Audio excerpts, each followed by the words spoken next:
Bonjour à tous.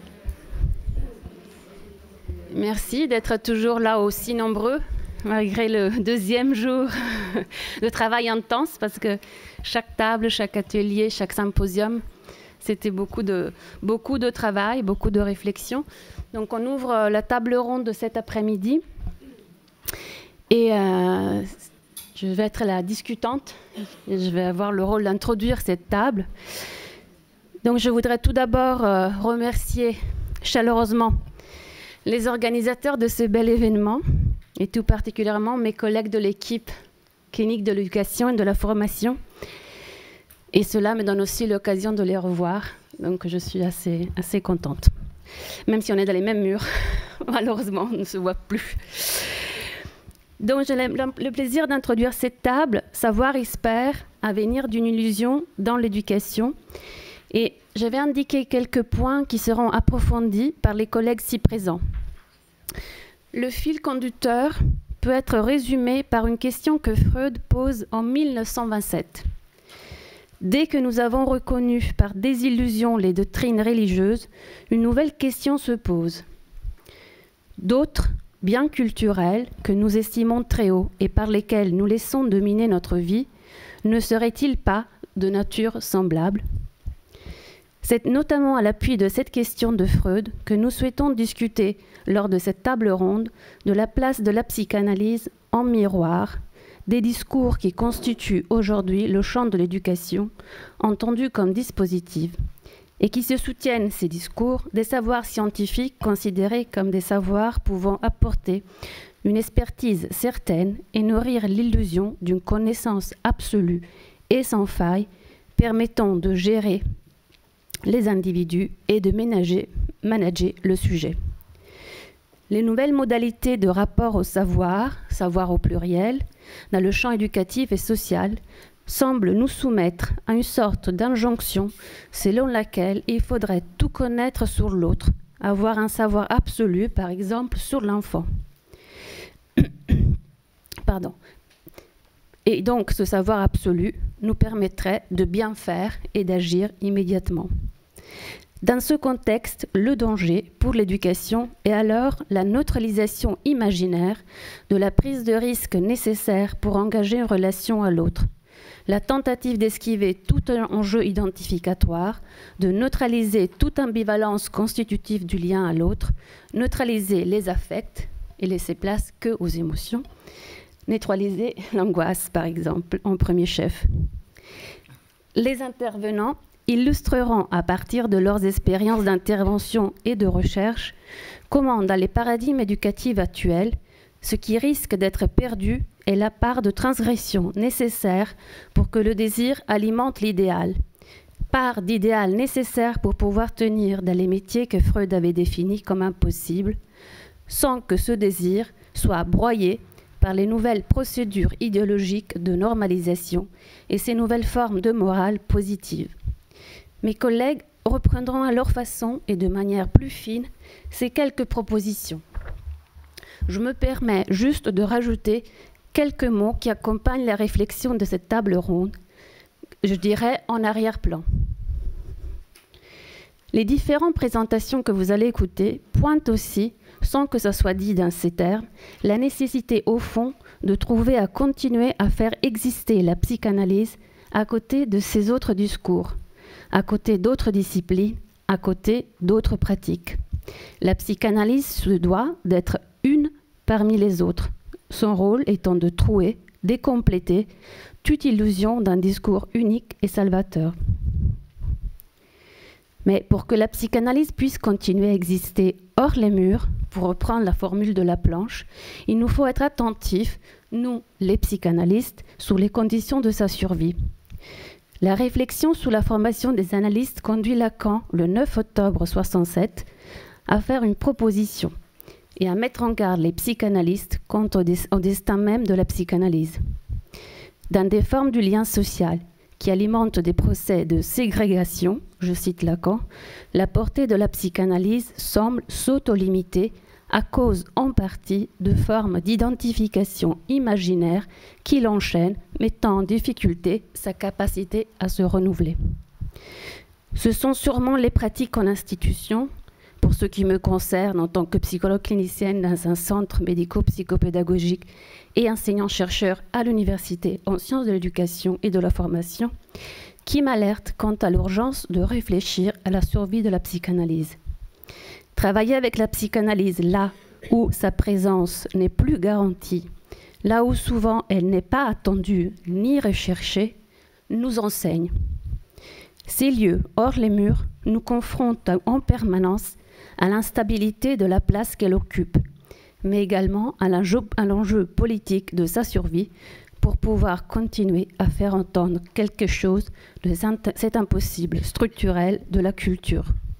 Quelque chose du bord constitutif de l'abysse du désir, de cet accrochage au réel. Cette image des murs n'est pas sans rappeler le fameux entretien de Lacan du 6 janvier 1972 à l'hôpital Sainte-Anne, où il file cette métaphore tout au long de son intervention et se demande ce que les psychiatres, s'ils sont bien là, entendent de ces mots. Je parle à la chapelle, c'est-à-dire au mur. Lacan a été moins insistant sur ce point, mais Freud souhaitait fortement que la psychanalyse puisse s'exporter, malgré les limites d'une telle extension.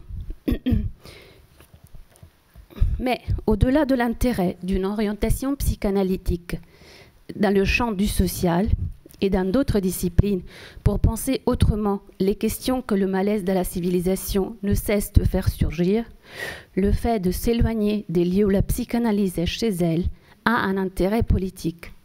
Nous pouvons observer depuis ces extensions que parfois, quand la psychanalyste reste trop chez elle, elle construit ses propres murs, fait d'une langue inaudible qui se répète, sourde, œuvrant ainsi à sa propre exclusion. Le risque étant de faire de notre discours, le discours psychanalytique, une doctrine, au fond, une autre illusion. Je dirais alors, pour donner la parole à mes collègues, que nos expériences hors les murs, qui nous obligent à chercher en permanence comment et où nous situer, nous donnent la possibilité, avec d'autres, de continuer à faire vivre la psychanalyse comme discours qui, s'il ne peut pas se situer que à la marge, c'est le seul discours qui puisse aujourd'hui revendiquer la chose de la cruauté psychique comme son affaire propre, pour citer Derrida, qui puisse être un des appuis nous permettant de travailler encore aujourd'hui au bord des abysses de cette contemporanéité qui semble s'acharner à nous rappeler ô combien notre existence n'est qu'un tissu fragile qui vient voiler ce trou de l'incertain qui le constitue. Merci.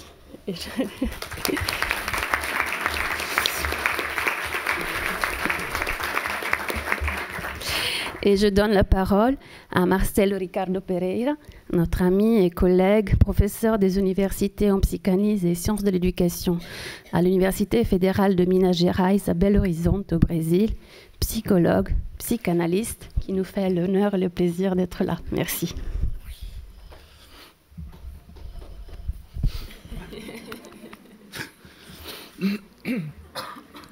Merci Laria pour la gestion de la table. Pardon, la rhinite infernale. Merci à mes collègues de table, spécialement à Leandro pour m'inviter à ce séjour ici. Et merci à vous pour la présence et pour la patience, parce que je ne parle pas le français couramment, alors nous allons français possible. Bien.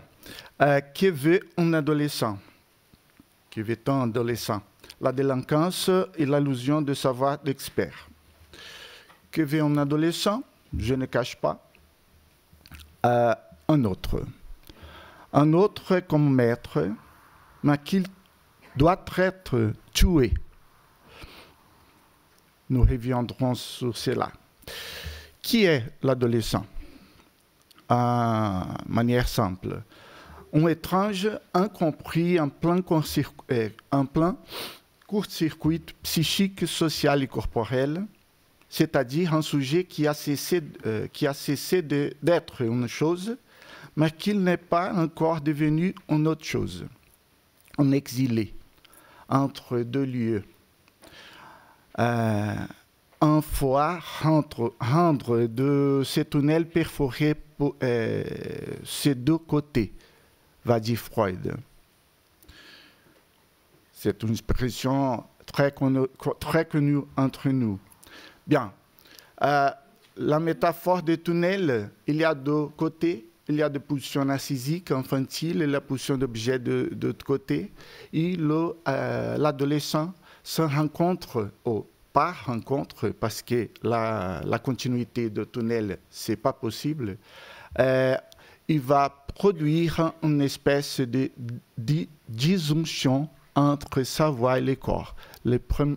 C'est la première forme de percevoir la phrase de Lacan fameuse qui est « Il n'y a pas de rapport sexuel ».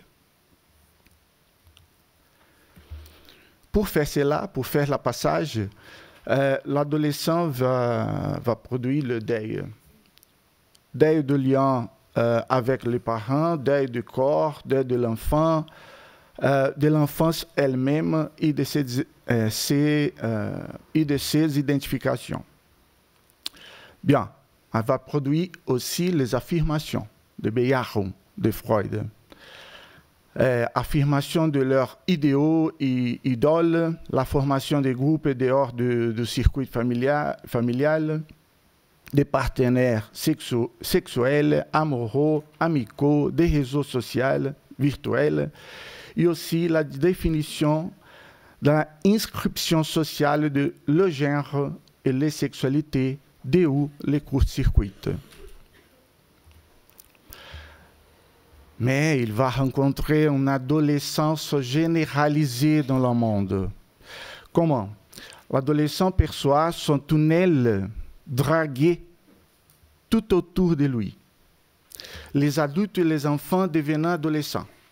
La culture numérique centrée sur le langage, ou sur son langage. La société de consommation le prenant pour modèle. La sociabilité basée sur les liens plus imaginaires que symboliques, et l'impératif de Forever Young de notre Occident. Tout le monde semble dire à l'adolescent qu'il vive le meilleur moment de la vie de quiconque. Mais comment? Comment c'est possible? Il va dire. Il ne comprend pas car son court-circuit, ses interrelations passionnelles intempestives de rage, son corps mal couvert pour les savoirs, sa sexualité encore indéfinie, ses angoisses et ses comportements excessifs pour les anesthésier l'angoisse, lui montre comme son entre-deux de tunnel ne fait pas sans le symptôme. Les symptômes. Les indices sont aujourd'hui trop visibles. Indices, attachement excessif des adolescents au monde virtuel, aux réseaux sociaux, aux games, aux influenceurs numériques, aux médias sensationnalistes, aux séries de Netflix, aux groupes de pairs ou à la solitude, aux provocations langagières, au mépris des figures d'autorité, l'apathie pour ce qui ne intéresse pas, hyperérotisme désinhibé, inscription sur les corps, marque sur les territoires, inscription des corps des tatouages, l'abus des drogues, autoflagellation, comportement à risque et délinquance, jusqu'à suicide, la délinquance. Le réel du corps, c'est un problème. L'impossibilité de la relation sexuelle, de la disjonction entre le savoir et le corps, peuvent conduire à ces manières symptomatiques de sécuriser le valeur d'existence, de conjurer la peur d'inconsistance et d'insuffisance ou insignifiance. Cela doit être considéré comme des tentatives de résolution d'angoisse provenant d'un corps mal couvert pour symbolique, à travers d'une société qui refuse aux adolescents une pleine reconnaissance. La délinquance peut être l'un de ces symptômes. Chaque cas le dira. Au Brésil, nous travaillons avec la socio-éducation. Socio-éducation, pour nous, c'est la mesure juridique pour les adolescents délinquants ou adolescents en conflit à la loi. Ce sont mesures socio-éducatives qui sont 6 mesures. La plus grave, c'est une liberté et internement. Sont les mesures socio-éducatives au Brésil qui s'y nivellent à la condition de rééducation pour nous. Et de rééducation là où l'éducation échouée. Nous offrons aux adolescents marqués pour la ségrégation et la criminalité une écoute et une expérience psychanalytique dans la sphère sociale pour aider ces sujets à renverser le problème juridique, éducatif et social. Ce serait une façon de déplacer le symptôme d'extruder des délinquances en faveur de liens vraiment désirables. Nous travaillons aussi avec le technicien de mesures socio-éducatives, qui sont le psychologue, les travailleurs sociaux, médicaux et pédagogues. Nous travaillons avec la supervision de ces techniciens-là. Et il y a toujours un double risque d'intervention dans la sphère de l'éducation que nous rencontrons avec le technicien. De la répression sociale, qui confirmerait ces adolescents les plaintes d'être victimes d'un monde injuste, et de la compréhension éducative, qui nierait les manifestations tempestives au profit d'une complicité moïque. Double risque, hein? La compréhension et la répression. C'est un double piège difficile à éviter. Notre travail, guérit l'adolescence? Pas du tout. Hein? L'adolescence ne veut être ni compris, ni réprimée, encore moins guérie, va dire Winnicott. Sa demande est éthique chez Lacan. Comment vivre dans un monde qui me dérange, auquel je m'oppose, un ayant encore étrange, incompris, perforé, mais en même temps idéalisé et refusé par l'autre?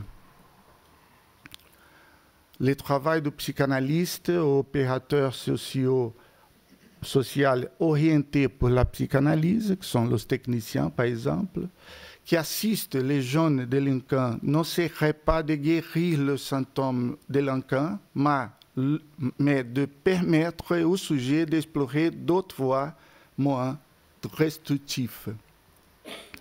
Essayer de guérir le symptôme d'adolescent peut être catastrophique, rechute, passage à l'acte, suicide.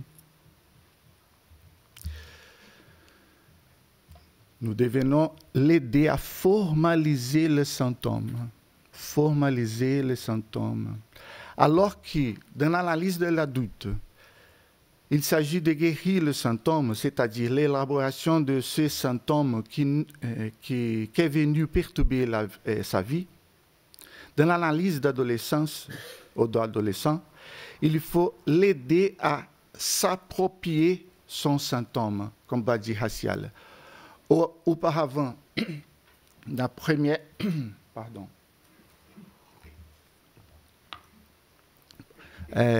début du XXe siècle, Eichhorn va dire formaliser le symptôme pour l'inscrire. L'inscription, alors.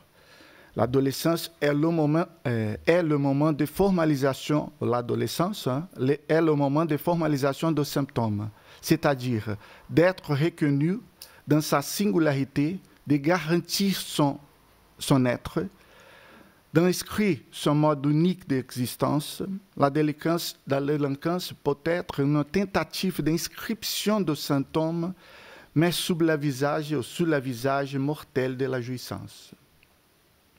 Notre frère dans le social est très limité.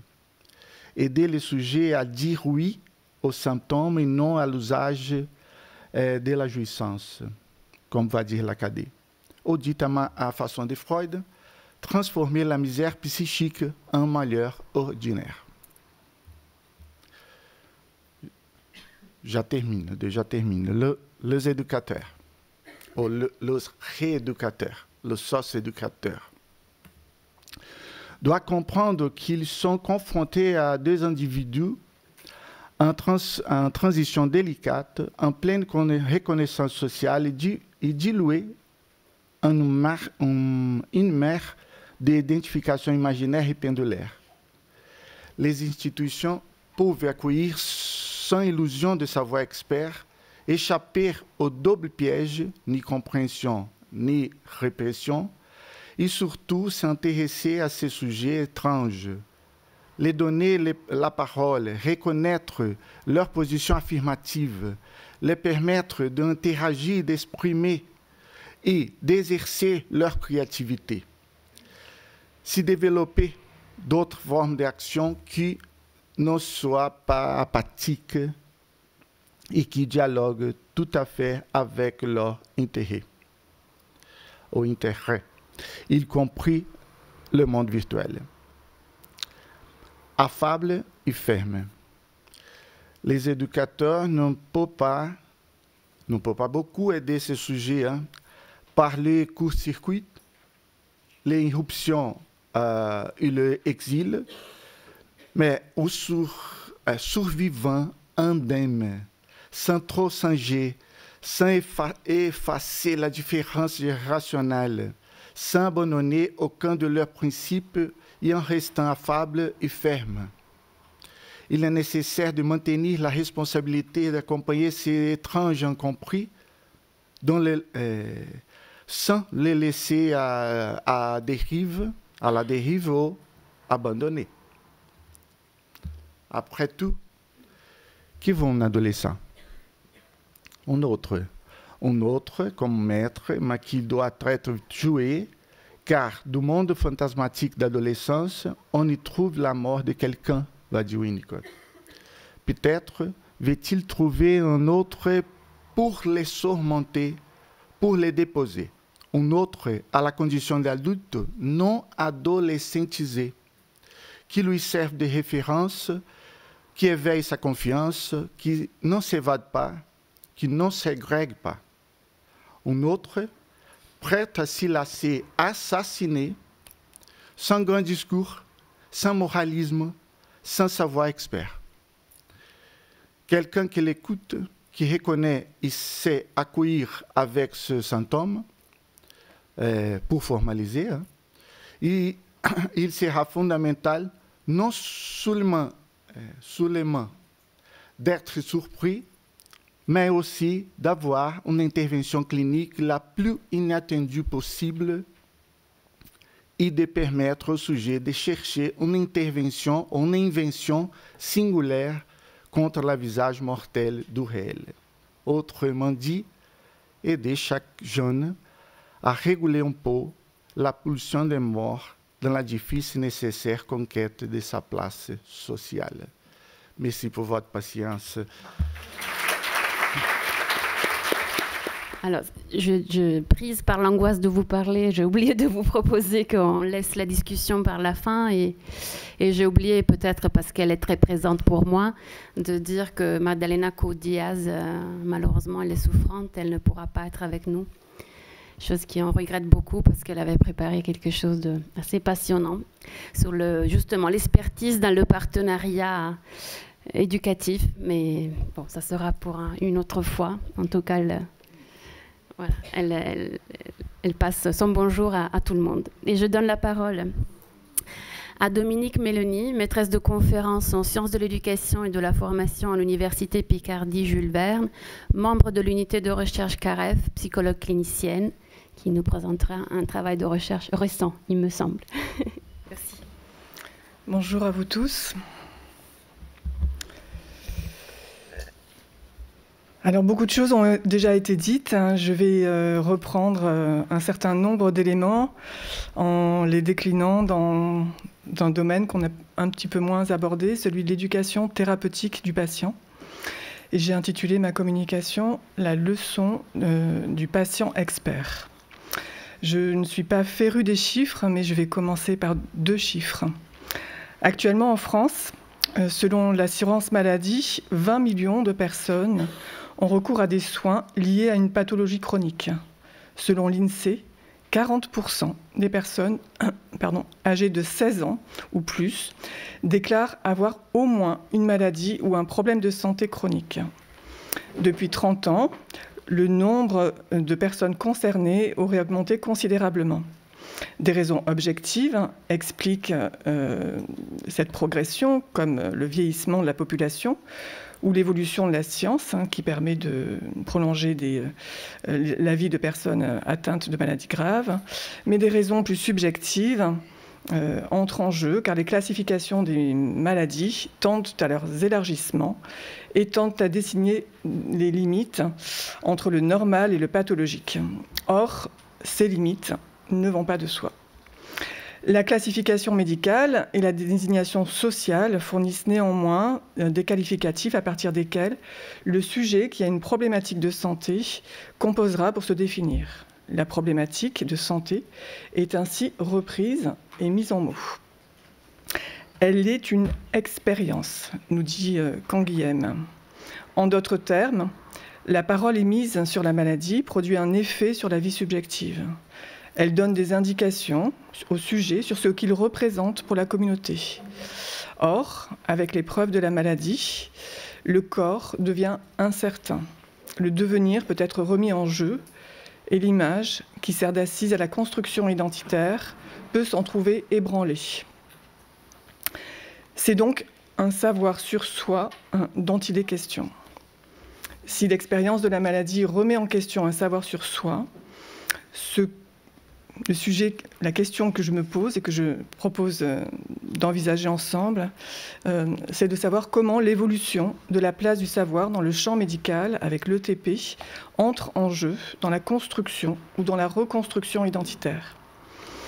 Alors la notion de patient expert s'inscrit dans l'éducation thérapeutique du patient qui a été elle-même mise en place pour faire évoluer les pratiques avec la volonté de dépasser l'attitude paternaliste associée à l'idée de bienfaisance qui tendait à infantiliser les patients. L'ETP, l'éducation thérapeutique du patient, a été inscrite dans la loi dite Kouchner en 2002 afin, je cite, d'aider les patients à acquérir ou à maintenir les compétences dont ils ont besoin pour gérer au mieux leur vie avec une maladie.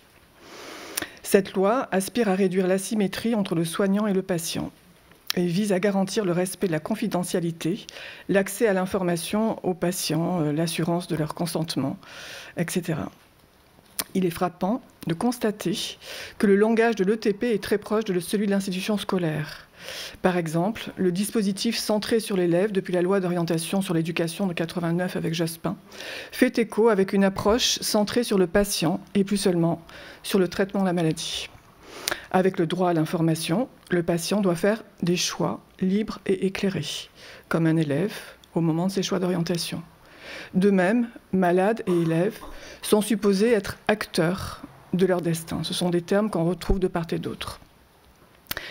Comme dans le champ scolaire, le savoir est mis au service d'une promotion de l'autonomie qui est élevée comme une valeur essentielle. L'individu est envisagé seulement comme un être rationnel.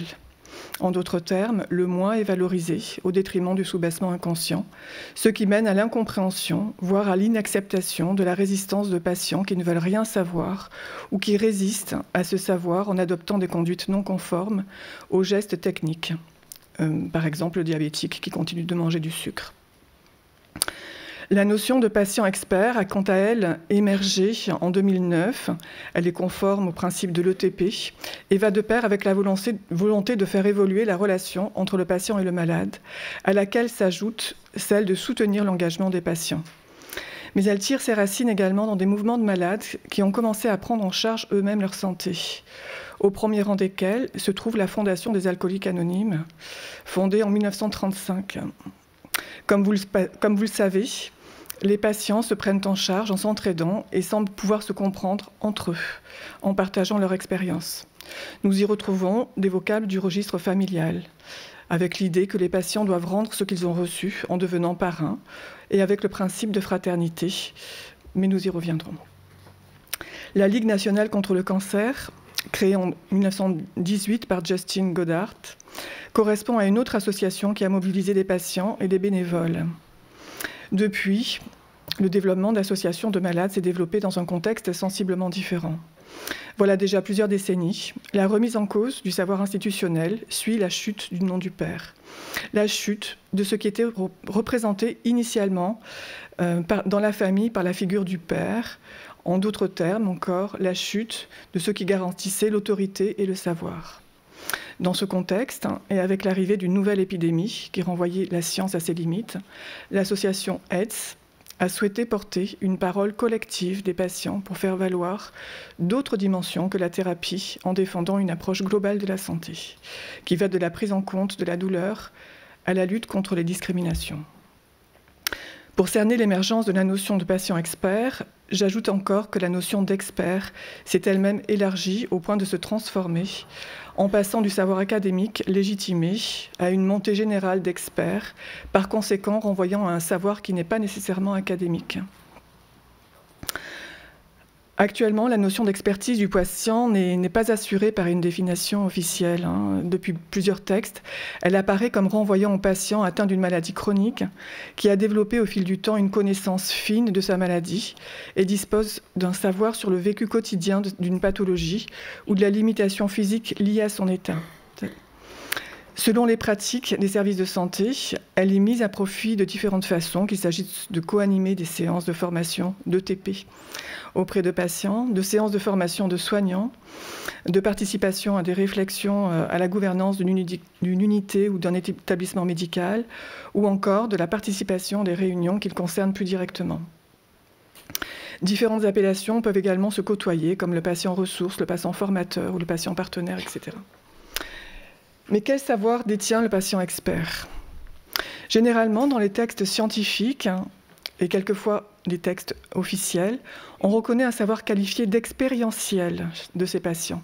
L'expérience et l'observation de son corps permet effectivement d'éclairer le point de vue des médecins sous un jour nouveau, par exemple les effets d'un médicament, le dysfonctionnement d'un service, la description d'un symptôme, ou encore un savoir-faire pour gérer la maladie ou une thérapie. Sans compter que le suivi des ETP et quelquefois l'investissement de patients pour accumuler des connaissances sur la maladie leur permet d'accéder à un savoir médical conséquent. D'une certaine façon, le patient est mis à contribution de la médecine. Il reste centré sur la volonté de maîtriser le devenir, d'où le développement de modélisations d'intervention pour soutenir ce qu'on appelle l'empowerment, littéralement le pouvoir partagé, qui vise l'autonomisation. Or, envisager le savoir expérientiel du patient, s'il peut être un apport enrichissant du point de vue du traitement médical, ne prend pas en compte certaines dimensions de l'expérience de la maladie. Ce savoir expérientiel reste adossé à une préoccupation d'ordre pratique que nous pouvons comprendre avec Lacan comme une conséquence du développement du savoir scientifique dans notre monde contemporain qui induit des attentes à son égard. En d'autres termes, la promotion de la science a pu laisser penser qu'il serait possible d'accéder au savoir complet, à une maîtrise absolue. Mais c'est une illusion. Or, la tentative d'objectivation du discours scientifique, en niant la part énigmatique de la vie, en réduisant l'humain à sa matérialité, laisse le sujet démuni face à sa quête de sens. C'est la raison pour laquelle, si la propension scientifique reste exclusivement attachée aux explications rationnelles, dans un souci d'efficacité, le risque est qu'elle peut générer au contraire de l'incertitude, en rendant le sujet d'autant plus démuni face à ces questionnements existentiels. Le sujet est voué à la solitude. Car à côté des préoccupations strictement médicales et professionnelles, ou pour les plus jeunes scolaires, la maladie affecte également la représentation de soi. Pour Gori, dans ce cas, la démarche de ce qu'il appelle l'homo medicus réifie le corps et même l'individu en visant une forme de normalisation. Il tend à soumettre le patient aux injonctions d'hygiène publique et le considère comme un prestataire de service qui participe à un protocole standardisé. Je précise que sa remarque datait bien avant la mise en place de l'ETP. Se limiter au savoir expérientiel du patient écarte la prise en compte de l'expérience de la maladie au regard de leur histoire. Néanmoins, la reconnaissance d'une place pour des savoirs experts me paraît pouvoir tenir un rôle intéressant dans certaines conditions, non pas pour le mettre au profit de la médecine ou pour soutenir d'autres patients, mais pour les patients dits experts eux-mêmes. Ce qui m'intéresse particulièrement est en effet moins les effets sur les autres patients ou sur les équipes que l'accès au statut ou à la place de patient expert, aux effets de changement de position qu'opère le passage du patient à la place d'expert au regard de sa construction, de sa reconstruction identitaire, ébranlée à l'occasion de la déstabilisation du corps. Comme je l'ai énoncé plus haut, l'appréhension du patient expert est variable. Dans le cadre d'une recherche sur les choix d'avenir de patients atteints d'une maladie avec des collègues de mon laboratoire, nous avons noué un partenariat avec le pôle de prévention et d'éducation du patient du CHU d'Amiens-Picardie, coordonné par le professeur Jean-Daniel Lallot, ainsi qu'avec la DESDEN de la Somme. Je vais restituer vraiment un tout petit bout de cette recherche. Avec son équipe, Jean-Daniel Lallot a mis un dispositif de témoignage de patients experts qui accompagnent l'ETP, destiné à des personnes qui sont décidées à recourir à une gastrectomie pour perdre du poids, c'est-à-dire une ablation partielle de l'estomac. Aussi, est-ce la valeur de ces témoignages, de ces temps de prise de parole qui ont retenu mon attention quand ils nous ont été présentés par l'équipe, car ils me permettaient d'accéder à une prise de parole en situation naturelle. Elle constitue la manifestation d'un temps d'affirmation de soi, de ses choix. C'est la raison pour laquelle j'assiste à ces témoignages que je complète par des entretiens avec les sujets concernés dans l'après-coup. Des patients expriment l'importance de ces témoignages pour eux, certains remerciant l'équipe de leur avoir donné l'occasion de témoigner, d'autres demandant de témoigner en affirmant que le temps est venu pour eux, d'autres encore expliquent que témoigner de leur expérience, je reprends leurs mots, contribue à leur équilibre. Des témoignages sont par ailleurs, vous le savez, diffusés sur Internet, mais qui se différencient de ces espaces particuliers dans la mesure où ils sont adressés à un public anonyme, d'autant plus imaginaire, ou peut-être un public... je m'interroge encore, je me demande si ces témoignages n'ont justement pas d'adresse. L'instabilité de la maladie peut faire vivre un temps d'incertitude selon les deux modalités distinguées par Freud dans l'homme rat, à savoir la confrontation au risque de danger et par la confrontation au risque de perte d'amour, ayant perdu la place tenue jusqu'alors. La mise en mots pousse à une élaboration de la confrontation à la maladie. Selon Marie-Josée Delvolgo, elle facilite l'intégration des éprouvés corporels en éprouvés psychiques. En somme, situer la maladie au regard de son histoire personnelle permet de la surmonter. Les patients affirment une part d'eux-mêmes et peuvent trouver une façon de se définir de façon singulière en tenant compte de leur expérience personnelle de la maladie. De ce point de vue, le témoignage permet de donner du sens, de se réapproprier ce qui leur arrive, sans toutefois réduire leur identité à un diagnostic posé par le corps médical ou à un étiquetage social. Mais comme un patient le précise, il s'agit de donner du sens à l'événement de la maladie, mais ce n'est pas pour autant raconter sa vie.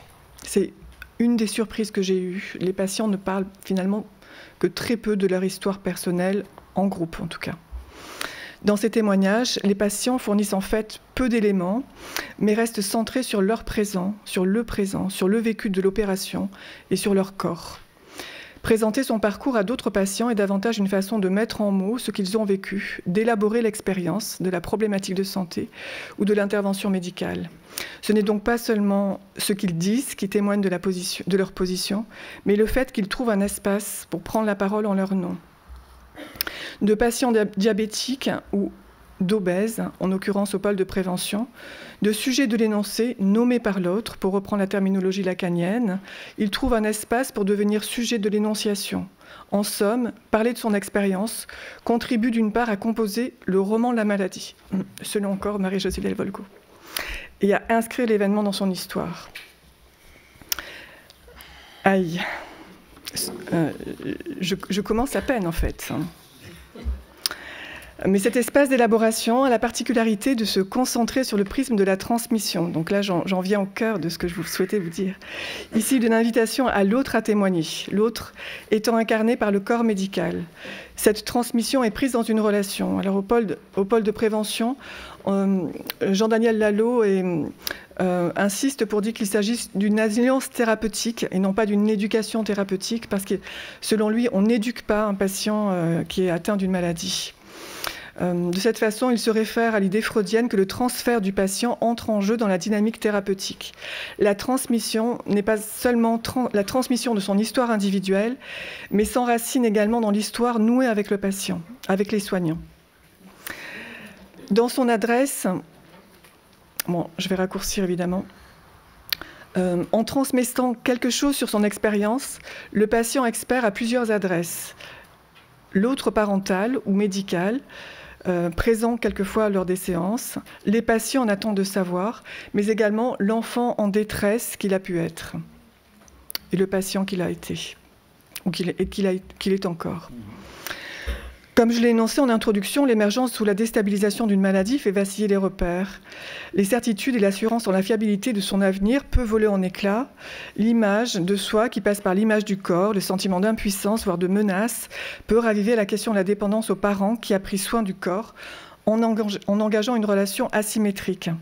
D'où la proximité de la relation du patient au médecin à celle de l'enfant à ses parents. Le médecin, la blouse blanche, à l'instar du père, représente à la fois le savoir et l'autorité qui limite la satisfaction. Il énonce ce qui est désormais possible de faire, et tout particulièrement dans le cas de diabète avec l'aliment interdit.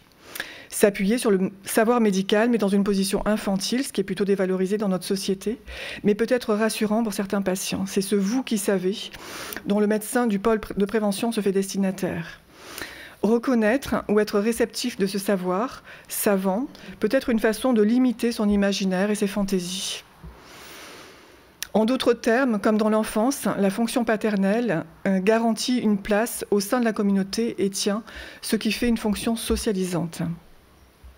Mais le passage à l'autonomie, à l'affirmation d'une position en son nom propre, en tout cas, que nous pourrions comparer au cheminement de l'adolescence, va de pair avec la rencontre d'un manque de savoir de l'autre et avec l'élaboration de ce qui préoccupe le sujet. La réalisation de l'existence d'un savoir manquant chez le soignant à un moment donné de son parcours incite à quitter cette position infantile pour trouver une place singulière en faisant rejouer la dissymétrie. La reconnaissance d'un savoir à travers ces témoignages peut alors faire changer le malade de position face au savoir médical dont il devient l'alter ego. Par ailleurs, le patient expert prend également une nouvelle place face aux autres patients dont il devient un père aidant, P-A-I-R, mais j'y vois également la place d'un père aidant, P-E, accent grave, R-E, aidant, en retrouvant la maîtrise quand il transmet en reprenant à son compte la ligne de conduite à tenir et en d'autres termes, en incarnant l'autorité. Oui, pour conclure, le témoignage peut constituer une occasion d'élaborer son vécu, de s'émanciper. Mais je voulais insister en conclusion sur l'idée qu'il ne suffit pas de témoigner ni pour élaborer, ni pour reconnaître l'autre, ni pour s'assurer d'une transmission. La parole n'a effectivement pas nécessairement le même statut, selon si ce qui se dit renvoie ou non à des questionnements personnels, à d'éventuelles inquiétudes persistantes, aux frustrations, au rapport au corps, au plaisir perdu, à la sensation de plein. Elle n'a pas non plus le même statut, peut-être qu'on pourra en discuter tout à l'heure, selon à qui elle est destinée. Est-ce qu'on attend une affirmation, une confirmation, ou est-ce qu'au contraire on est ouvert au doute et à l'élaboration? Merci. Désolée pour ce rapport autant un peu castrateur. Pour revenir. Donc, je laisse la parole à Leandro de la Jonquière, professeur des universités en sciences de l'éducation et de la formation ici à Paris 8, membre de l'unité de recherche CLEF-CIRCEF, psychanalyste et psychologue clinicien. Eh bien, merci Laria. Merci pour les propos qui ont ouvert la table. Alors, et pour terminer rapidement, donc, mes remerciements, évidemment, mes remerciements chaleureux au collectif d'organisation, organisation qui est portée particulièrement par Caroline Leroy, ma collègue, et que donc, voilà, je suis très content d'être là, et si je suis là, c'est grâce, si nous tous, nous sommes là, c'est grâce justement à ces collectifs. Alors, j'ai intitulé mes propos « De l'incertitude éducative, autant de savoirs experts sur l'enfant ». D'une certaine manière, je vais reprendre un peu le fil conducteur de mes collègues, cette idée que les savoirs experts produisent de l'incertitude, de ce paradoxe. Et il faut que je vous dise que, bon, voilà, ces derniers temps, je me suis mis à lire et à relire pour d'autres commandes, on va dire comme c'est là, les 8 exercices de pensée politique de Hannah Arendt. Et que donc, voilà, je vais essayer de vous apporter un peu le résultat de cette lecture, à partir évidemment de la position qui est la mienne. Vous savez que je suis un psychanalyste et praticien, et mes références qui sont Sigmund Freud et Jacques Lacan. D'ailleurs, ils sont peu présents dans les textes. Certainement, voilà, ce sont des références très connues, vous allez vous apercevoir très vite. Et il faut que je vous dise que j'ai ajusté un peu le propos au petit matin, suite à l'écoute attentive de l'exposé de mon ami et collègue Jean-Marie Bébert hier, et que donc, voilà, je vais essayer de continuer un peu les échanges. Bon, sans plus m'attarder, je commence. Pour 15 minutes. Alors, il paraît que depuis quelque temps, nous ressentons une certaine incertitude en matière éducative. Nous doutons de quoi faire avec les enfants et de ne pas savoir comment faire avec eux dans la vie quotidienne. Cette situation ainsi installée n'est pas confortable et donc tous ceux qui doivent faire avec les enfants cherchent une manière de s'en sortir. Ils ne doutent pas à faire recours aux savoirs censés être des savoirs experts, soit sur son intelligence, sur son affectivité, sur son développement psychosocial, biopsychosocial, sur les inégalités sociales dont l'enfant est victime, sans oublier bien évidemment les savoirs experts sur le fonctionnement du cerveau. Ils attendent ainsi qu'un savoir expert sur l'enfant et sur l'expérience éducative vienne leur permettre de s'en passer de ces ressentis d'incertitude aujourd'hui dominants. L'expertise, qualité attendue du savoir, est censée permettre à l'adulte le contrôle de l'expérience avec les enfants. L'adulte rêve d'avoir toujours un coup d'avance par rapport à l'enfant, de savoir ce qui se passera avant que cela se passe en effet avec lui. Par ailleurs, si un savoir est capable de savoir en avance ce qui finira pour advenir, alors l'adulte suppose que la possession de ce savoir lui donnera l'expertise nécessaire pour modifier ou altérer à son gré l'expérience éducative.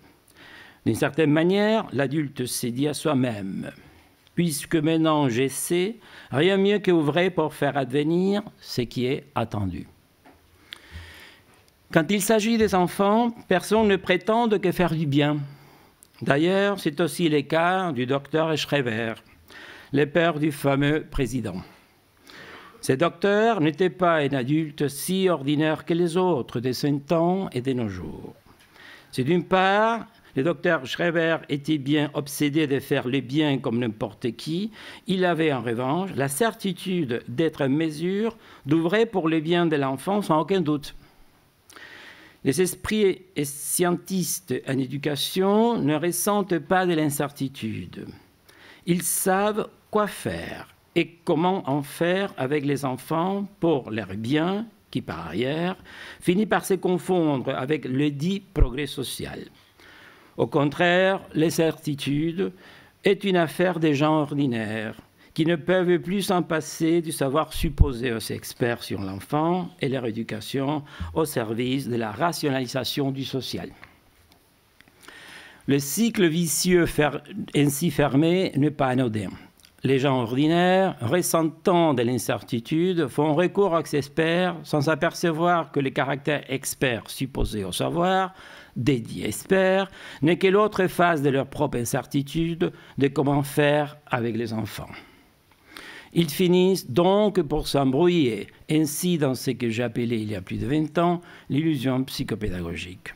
C'est-à-dire, ils s'enfoncent dans la croyance que l'éducation est une affaire de savoir-faire. Arrivé là, nous nous demandons si cette incertitude dans l'éducation des enfants fut toujours ainsi dans l'histoire. Cette question, à mon avis, comme d'ailleurs tout ce qui touche au passé des hommes, ne pourra jamais être répondue avec certitude. Cependant, nous nous sommes fait une certaine idée. Mais attention à ne pas prendre ce que je vais dire dans le sens qu'avant, on vivait mieux qu'aujourd'hui, ou qu'avant, il y avait plus de ce qu'aujourd'hui, nous en manquons. La seule chose qui est sûre, c'est qu'avant, on était plus jeunes.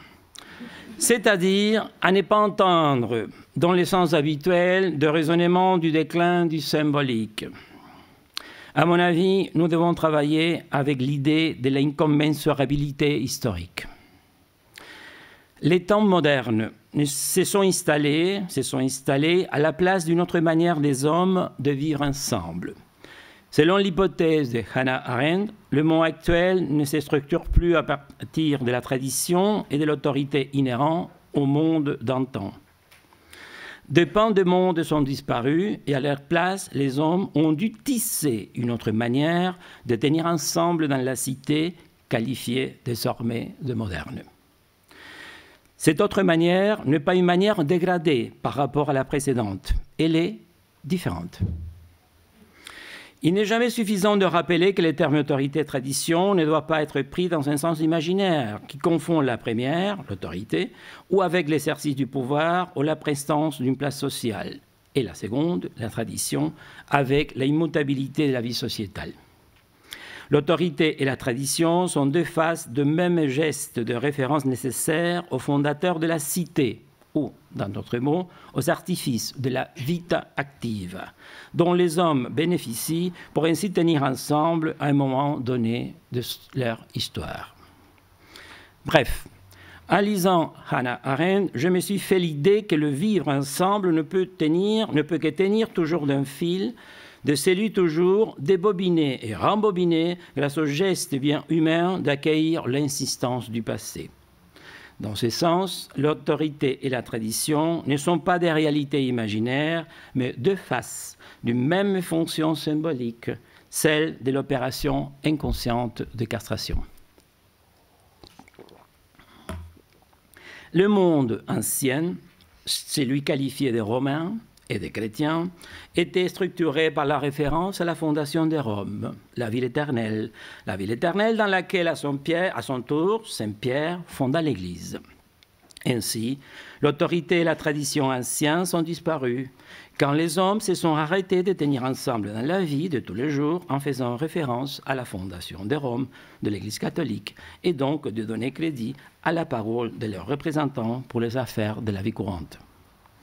À sa place, les temps modernes vont entraîner un autre monde, celui issu des révolutions américaines et françaises.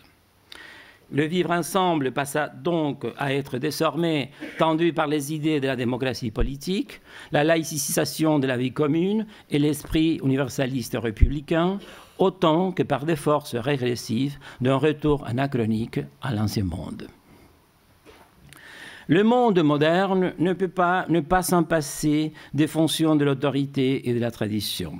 mais celle-ci ne se décline plus à la mode ancienne. Les temps modernes résultent de l'interrogation de ce qui du passé insiste toujours dans le présent. Les anciens ne les questionnaient pas, tout en se donnant à la perpétuité de ce qu'ils supposaient être le passé. Le fil de l'autorité et de la tradition, tendu toujours dans l'après-coup narratif, est celui qui nous permet de tenir ensemble dans les labyrinthes d'une vie commune.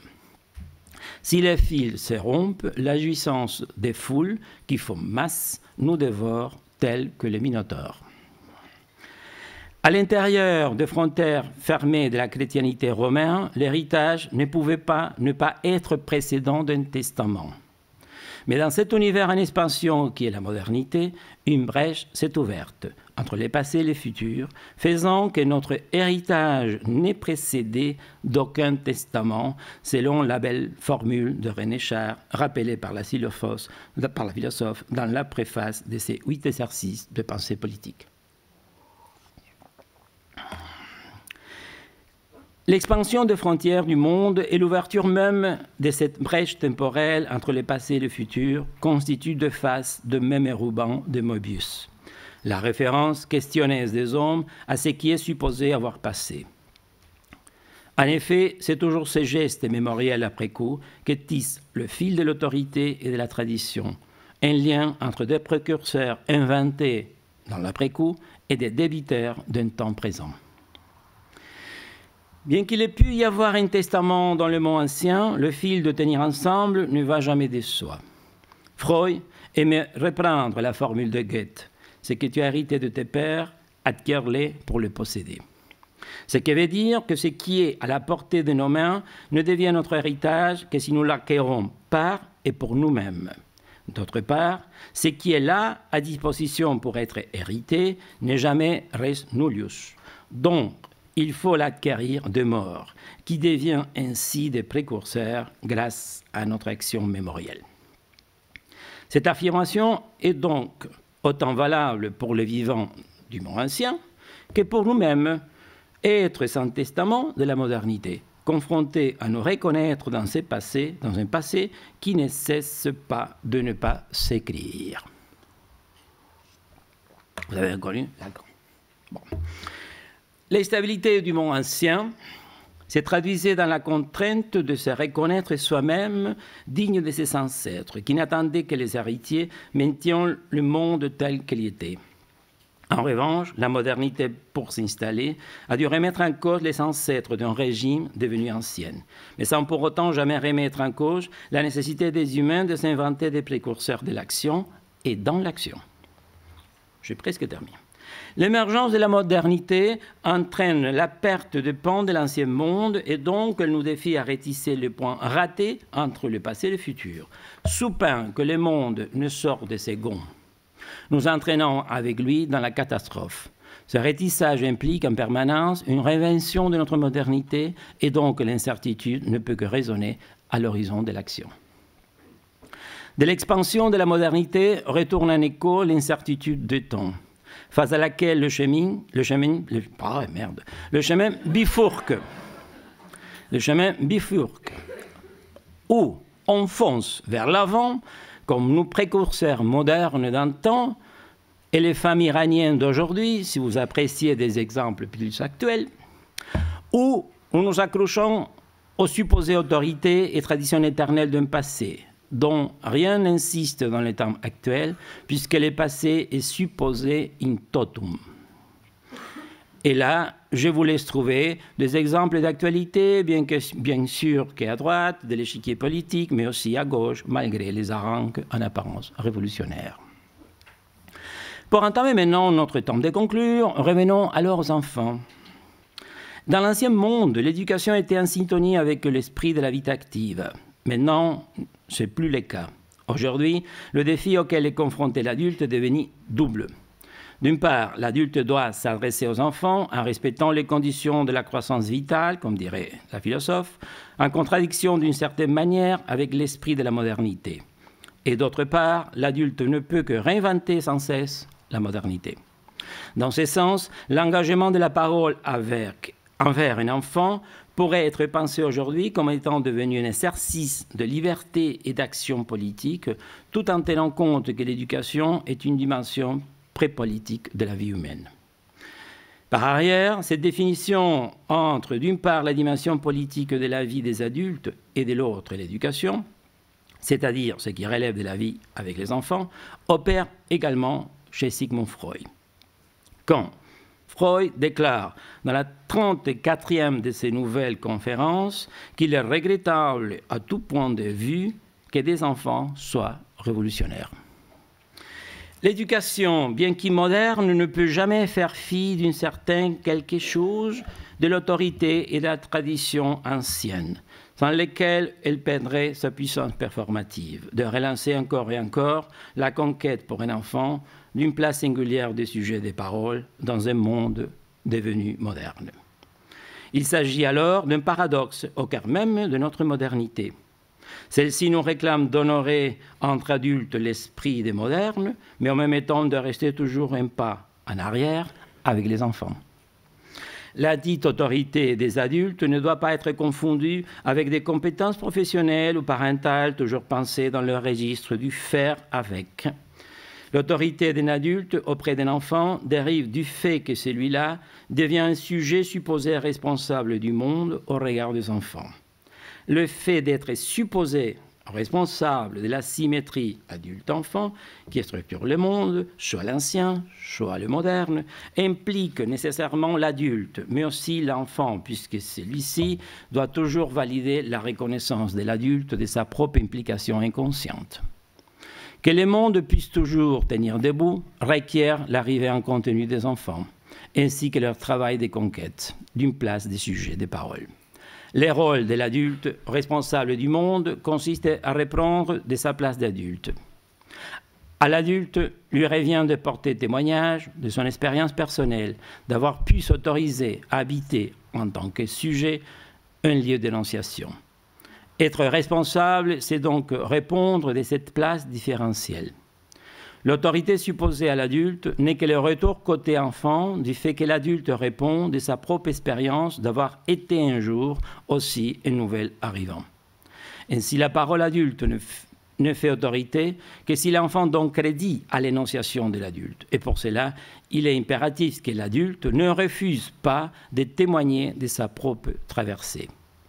Ce témoignage, duquel revient en écho ces manques de savoir de ce qui s'est passé, qui n'est pas la même chose que l'incertitude, permet paradoxalement à la parole de révéler toute sa puissance performative. Alors, ce qui compte dans l'éducation, comme je le répète, c'est l'adresse de l'adulte à l'enfant en tant que témoin de la cassation. Pour que les adultes modernes puissent tenir l'écart entre les charybdes du laisser-faire et les chilas de l'interdiction, il leur faut faire la sourde oreille aux sirènes du scientisme expert, parmi les croyances religieuses toujours d'actualité. La supposée expertise en matière éducative de n'importe quel savoir d'actualité n'est que l'arbre qui cache la forêt. Cette supposition c'est que tient le mirage dans le désert. Le savoir expert dans le registre d'un faire avec l'enfant, toujours incertain, n'arrive pas à suturer la brèche ouverte au sein de l'éducation par la modernité. Les celles issues est celui indiqué par le savoir inconscient de la langue, qui tient à différencier savoir-vivre et savoir-faire. Dans ce sens, j'ai conclu en disant que si nous tenons à notre modernité, nous devions alors nous impliquer dans la reconnaissance que toute éducation digne de ce nom, au contraire de ce qui prend le scientisme actuel, ne peut que se dédoubler dans le registre du savoir-vivre. Vous savez que j'habite 3 langues, même temps, avec les enfants en tant qu'héritiers de notre modernité. Merci de votre attention.